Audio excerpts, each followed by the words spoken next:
senhores, novamente aqui. Acabei demorando para gravar essa aula, então acredito que ela sirva mais como revisão, porque acho que os conceitos a gente viu bastante em sala e acredito que já esteja sedimentado, né? Então, só para dar uma continuidade, vamos falar agora de diastereoisomerias. Serve mais com revisão, né?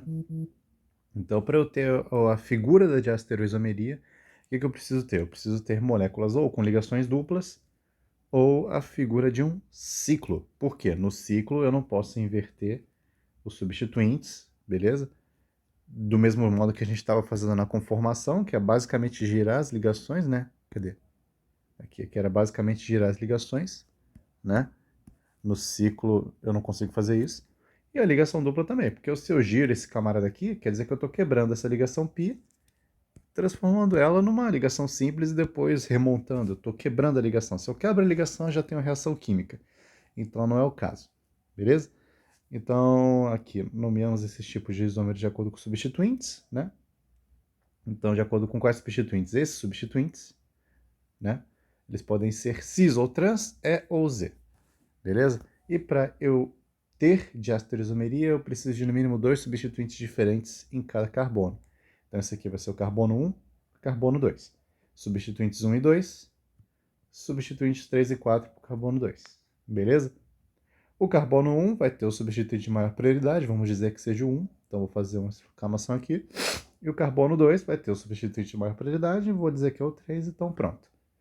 E a partir dessa classificação de maior prioridade, a gente vai ver se eles estão juntos no mesmo plano ou em planos opostos. Se estiverem juntos, são cis, se estiverem opostos, são trans, beleza?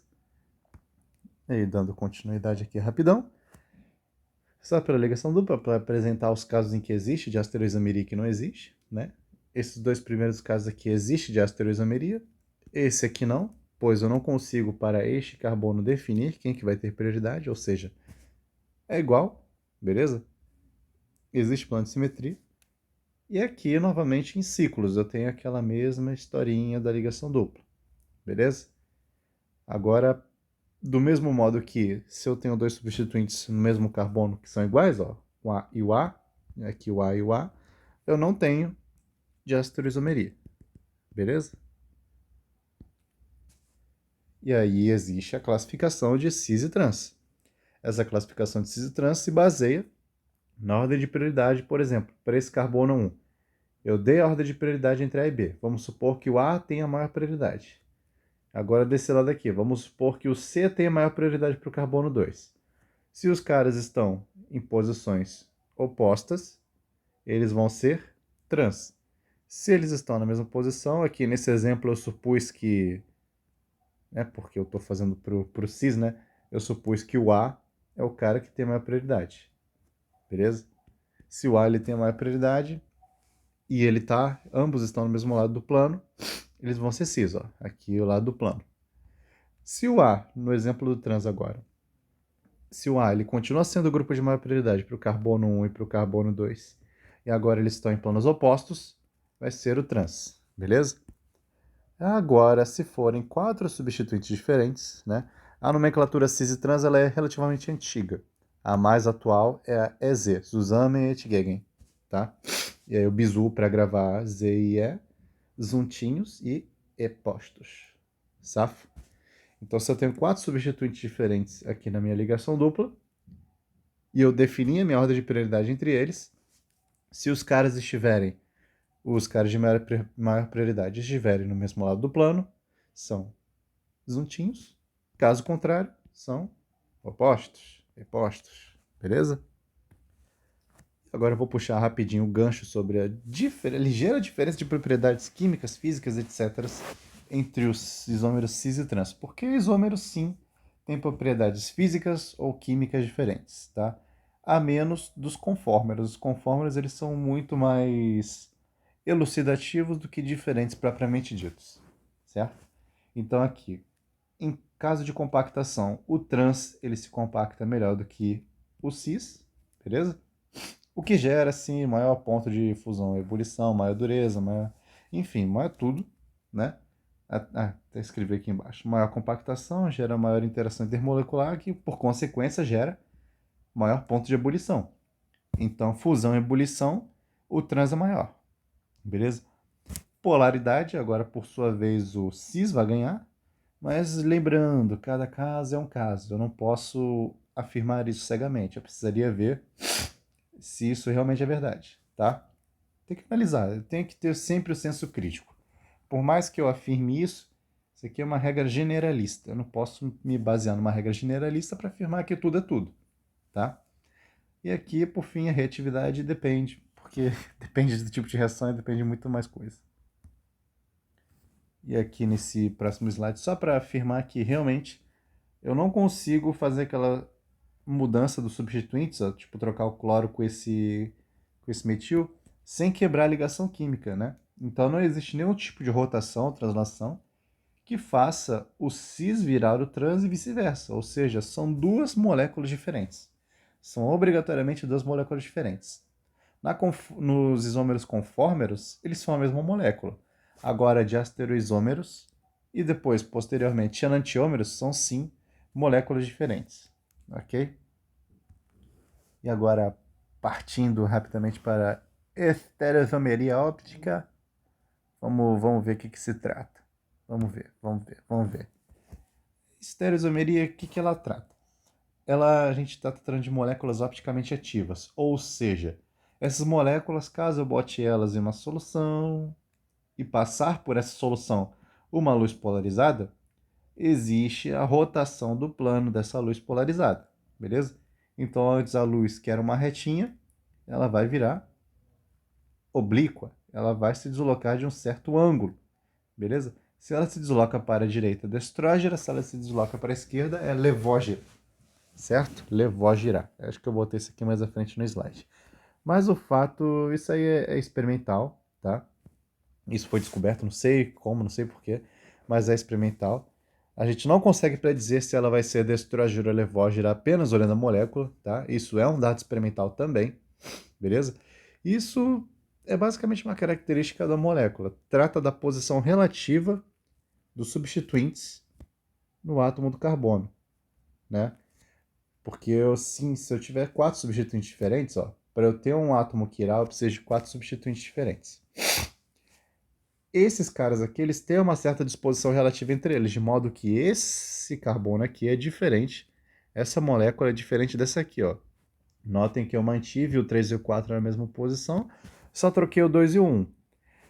Nenhuma delas vai se sobrepor nunca. É a mesma coisa que a sua mão esquerda e a sua mão direita. Por mais que elas sejam extremamente parecidas, elas não são a mesma coisa. Então são sim moléculas diferentes, certo?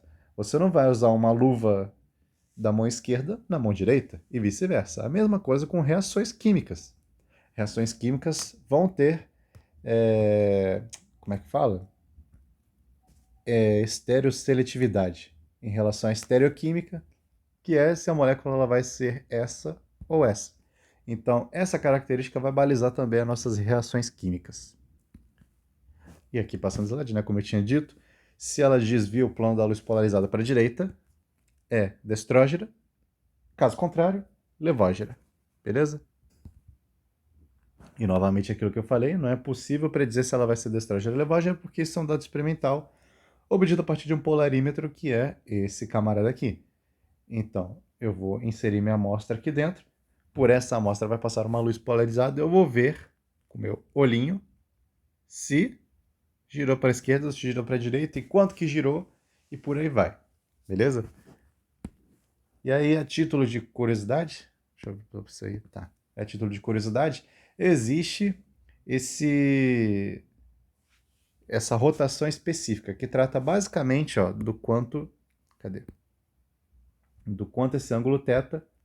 Esse ângulo θ, essa rotação, ela é função não só da geometria, mas também da concentração da minha molécula em solução, né? Porque eu não vou botar ela 100% concentrada, eu não vou botar ela sem ela, no caso, né? Eu vou botar uma certa concentração. E foi observado que esse ângulo de rotação ele é função dessas duas variáveis, beleza? Em que α0 é a rotação específica, alfa é o ângulo de rotação, L é o comprimento do tubo. Que tubo? O tubo que está aqui dentro, que ele vai estar aqui, meio tortinho, eu vou passar a luz polarizada por ele. esse tubo aqui, ó. Cadê?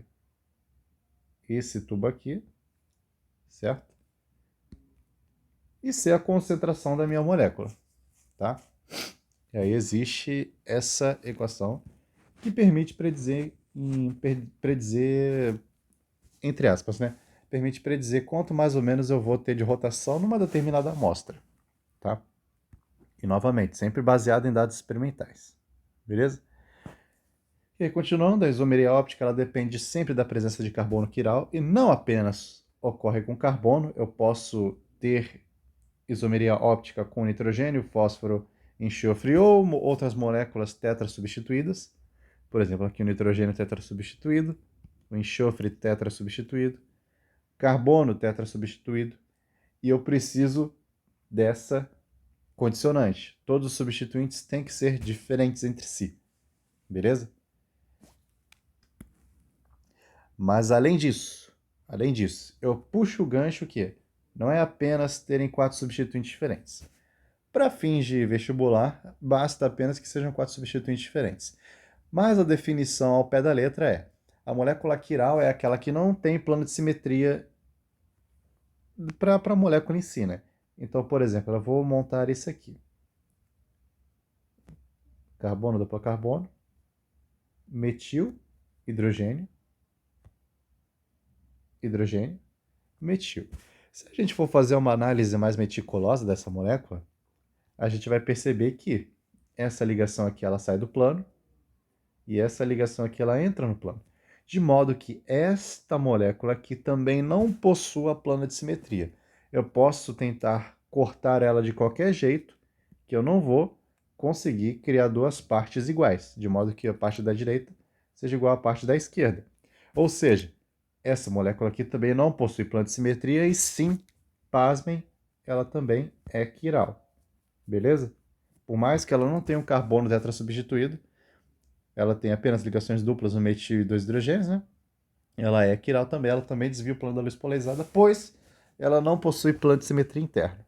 Então, para vocês, não possuir plano de simetria é sinônimo de quiralidade, beleza?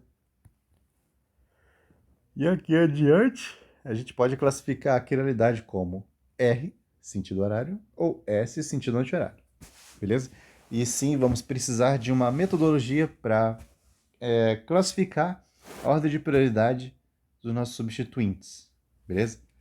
Vamos, por exemplo, observar essa molécula aqui, o 1-cloro-butanol. Ele possui um carbono quiral. Ora, vejam só, um carbono tetra substituído. Aqui o hidrogênio ele está implícito, beleza? Ele está escondidinho. Opa. Esse hidrogênio está escondido. Ela tem 4 substituintes diferentes. O cloro, a hidroxila, um propil e o hidrogênio aqui que está implícito. Ou seja, 4 substituintes diferentes é quiral. Beleza? Vamos desenhar a molécula segundo a projeção de Fischer que eu expliquei lá na aulinha de conformeras, tá certo? Então aí, geralmente para vocês a molécula já vai ser dada em projeção de Fischer, tá? Então vocês não vão precisar ter esse trabalho. Lembrando sempre que na projeção de Fischer, as costelinhas dessa espinha de peixe, ó, quem que são as costelinhas dessa espinha de peixe? Esses aqui, eles estão saindo do plano, beleza? Saindo do plano, saindo do plano, saindo do plano. E o topo e a base estão entrando no plano. Entra no plano, entra no plano. Beleza? Beleza. Aqui no canto eu botei só uma imagem ilustrativa do que exatamente é a projeção de Fischer, tá? Só para esclarecer mais a visão tridimensional geométrica de vossas magnificências, tá? E aí, continuando. Eu vou ter que ordenar os substituintes de modo que a maior massa atômica. Isso aqui é uma... Como é que se fala? É uma acochambração. Por quê? Porque, a rigor, nós vemos pela ordem de ligação, a massa atômica ela funciona em 90% dos casos porque as moléculas que vão ser apresentadas, as moléculas orgânicas que serão apresentadas, são muito simples, são hidrocarbonetos. Então, basicamente, ver a massa do substituinte já é o suficiente para a gente classificá-los, tá? Mas, numa questão mais teórica e para fins de desencargo de consciência, como é que funciona essa brincadeira? eu vou ordenar a ordem dos substituintes da seguinte forma. Eu tenho as distâncias de ligação, beleza? A primeira distância, vamos supor, esse carbono aqui ele é quiral, né? Dá um zoom aqui. Esse carbono aqui ele é quiral, beleza? A primeira distância de ligação dele, vamos supor que eu já saiba quem que é R1 e quem que é R2. Eu já defini a prioridade entre eles. Agora eu preciso definir a prioridade entre esses dois camaradas aqui, beleza? Para definir a ordem de prioridade entre eles, eu vou ver a primeira distância de ligação. Tá? Tá escrito aqui do lado, mas eu vou refazer, porque é importante. Para o substituinte A e para o substituinte B. Para o substituinte A, uma distância de ligação me fornece um carbono, e a mesma coisa para o substituinte B, uma distância de ligação. Para o substituinte B, uma distância de ligação me fornece um carbono também. Beleza, empatou. Vamos para a segunda distância de ligação. Para o caminho A, 2 hidrogênio, 2 hidrogênio, 2 carbono. Então, carbono, hidrogênio, hidrogênio. Para o B, é a mesma coisa. 2 ligações, 2 ligações, 2 ligações. Então, também carbono, hidrogênio, hidrogênio. Novamente, empate técnico, meus queridos, empate técnico. Então, vamos para a terceira distância de ligação, que é o natural. Então, para o caminho A, 2, 3, oxigênio. 2, 3, carbono. 2, 3, hidrogênio, que também estava implícito aqui. Ó, aqui já começou a mudar as coisas. Por quê? Para o caminho B, uma distância de ligação, 2 distâncias de ligação, 3 distâncias de ligação, enxofre. Uma distância, 2 distâncias, 3 distâncias, carbono. Uma distância, 2 distâncias, 3 distâncias, o hidrogênio que estava implícito aqui, hidrogênio. Notem que o caminho B, ele possui uma soma de números atômicos maior do que o caminho A. Isso na terceira distância de ligação, ou seja, o caminho B vai ter a maior prioridade. Então, a primeira distância empata, a segunda distância empata, a terceira distância, o caminho B tem prioridade. Beleza? Se o caminho B tem prioridade, ajustar a altura. Se o caminho B ele tem prioridade, ele que vai ser o nosso substituinte de maior prioridade, comparando com o A. Beleza? Então, para essa molécula aqui, por exemplo, notem que é uma coisa muito mais simples, né? Porque se a gente for voltar aqui o exemplo, basta ver pela massa, porque é um exemplo bem mais simples, não é um exemplo maldoso que nem esse aqui, tá? Que por acaso também seria feito pela massa, né? Também seria salvo pela massa. Mas onde que eu quero chegar? Vamos supor que exista esse exemplo aqui, ó, de modo que aqui tem um rabinho muito grande de carbonos. Esse cara aqui vai ter maior massa, obviamente. Só que esse grupamento vai ter maior prioridade por causa da distância de ligação. Beleza? E aí, voltando a esse exemplo aqui, é fácil, é tranquilo. Basta eu ver primeiro a primeira distância de ligação e depois quem que tem maior massa, certo? Aqui o cloro ganha, obviamente o cloro ganha. Depois o oxigênio. Beleza? Porque uma distância é cloro, uma distância é oxigênio, uma distância é carbono, uma distância é hidrogênio. Todos são diferentes, não existe empate. Então eu já defini facilmente minha ordem de prioridade. Beleza? E aí puxa aqui um OBF. Se tiver ligação dupla, a distância de ligação conta como se fossem dois negócios, né? Então vamos supor, a primeira distância, segunda distância, terceira distância, oxigênio. Terceira distância, hidrogênio. Ah, só tem dois? Não. O oxigênio, ele conta 2 vezes se ele tem uma dupla. Beleza? E dando continuidade, é convencionado que, para eu definir a minha configuração RS, eu preciso ter o grupamento de menor prioridade, ou seja, o hidrogênio, entrando no plano. Então, eu preciso girar essa molécula de modo que o hidrogênio entre no plano, certo? Então, redesenhando essa brincadeira, eu vou ter isso aqui. Beleza? O hidrogênio rodou, o cloro veio para cá, aqui está o propil e aqui está o OH. Eu basicamente rodei todos os substituintes. Beleza? Rodei-os. Rodeios. Parece natural eu fazer isso, né? Mas vamos ver se tem alguma implicação ruim para a gente. A priori, essa molécula tem que ser a mesma que essa, não é?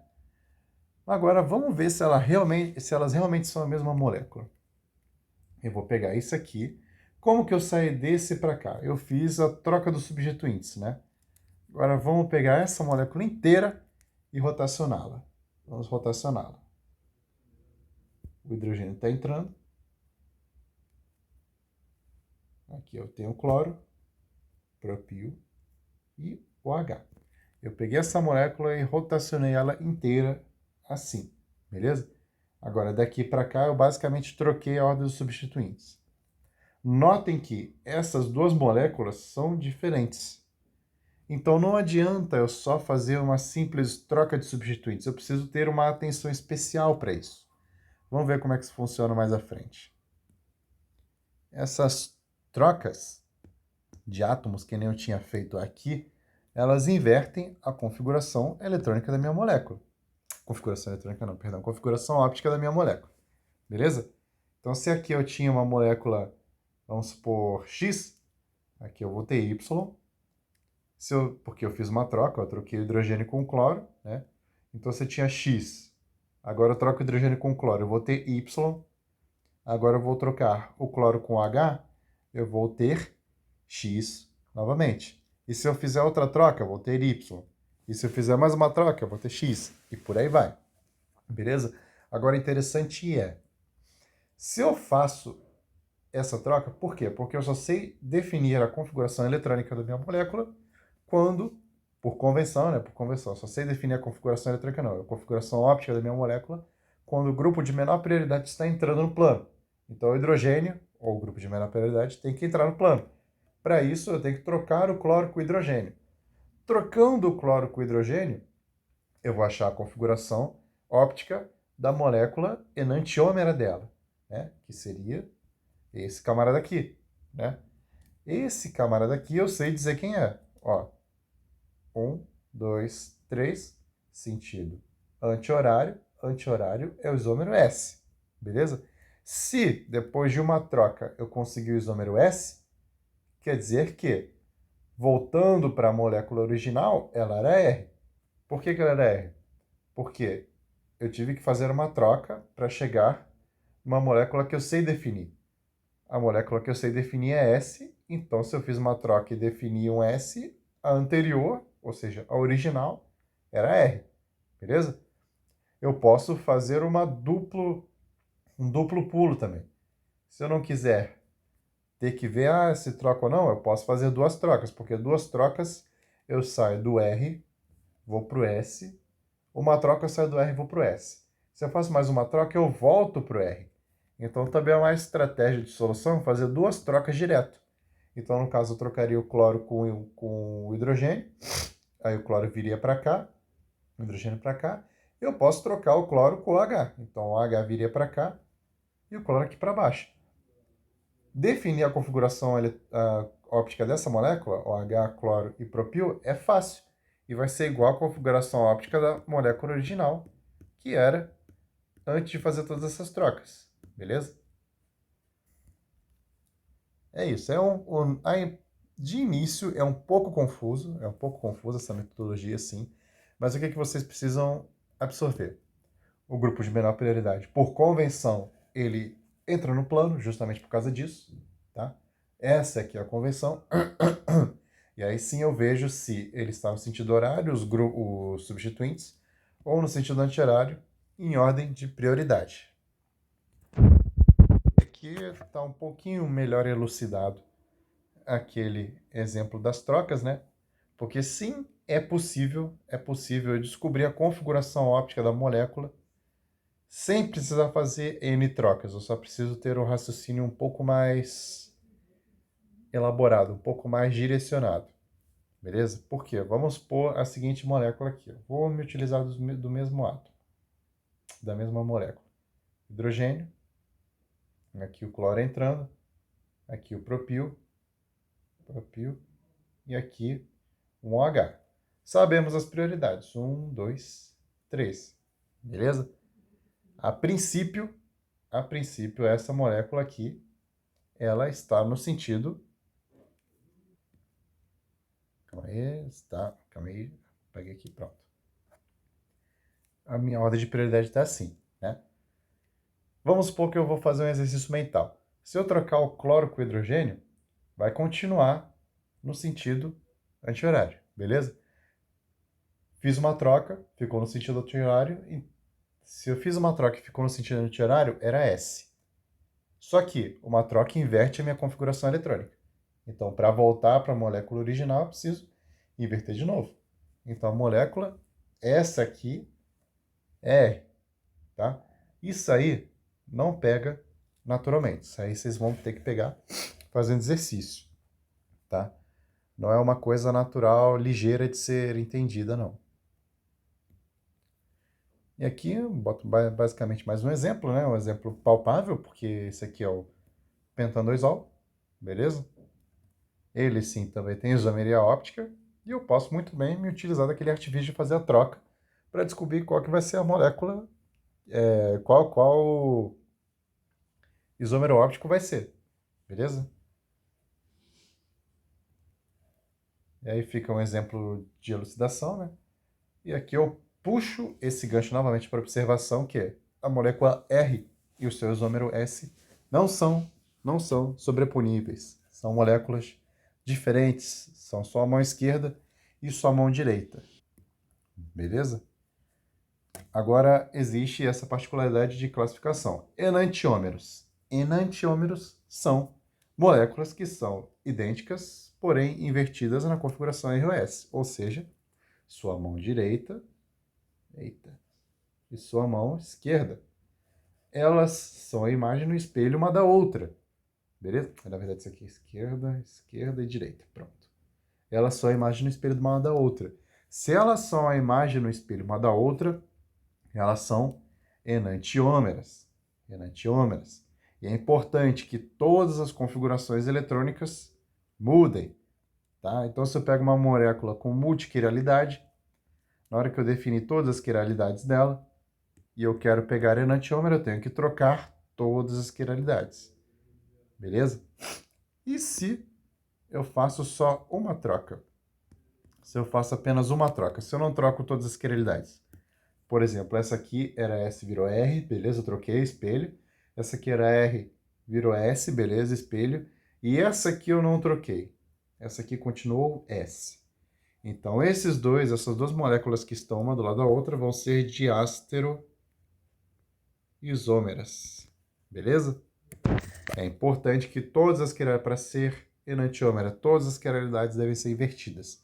Se eu não inverter a totalidade das quiralidades, eu tenho diástero isômera ou a molécula em si, se eu não inverter nenhuma quiralidade, beleza?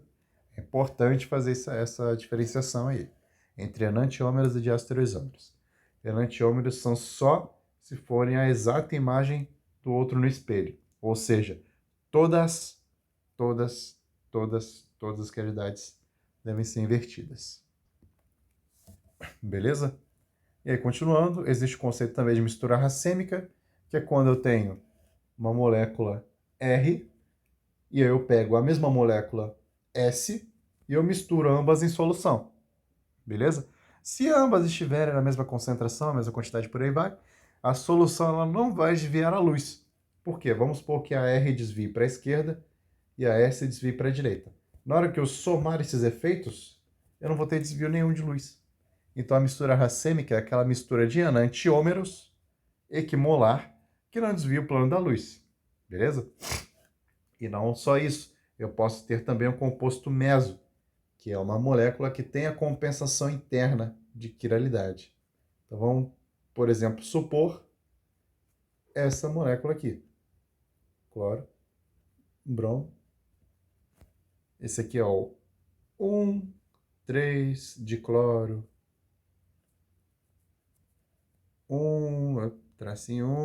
3 de bromo, propano. Beleza?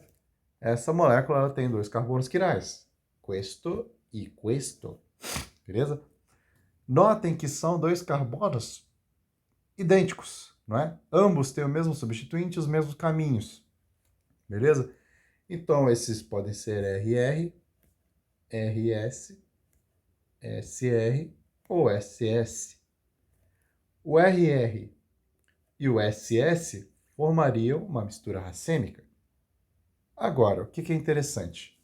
O RS e o SR, eles por si só já se compensam internamente, porque esse aqui desviaria para a direita e esse aqui para a esquerda, e na hora que eu faço a soma dos efeitos combinados, não desvia para lugar nenhum.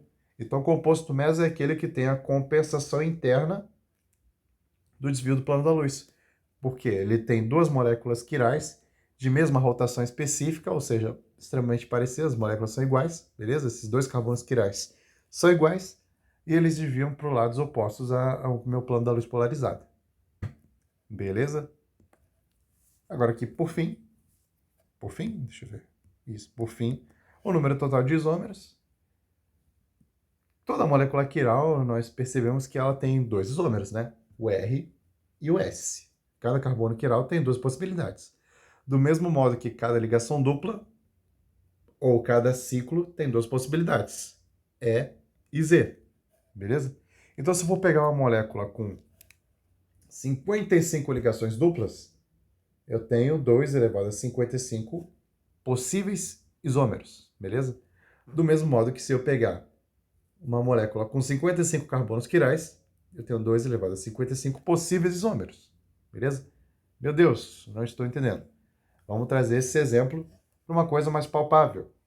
Essa molequinha aqui, é o 2-pentan 4-ol.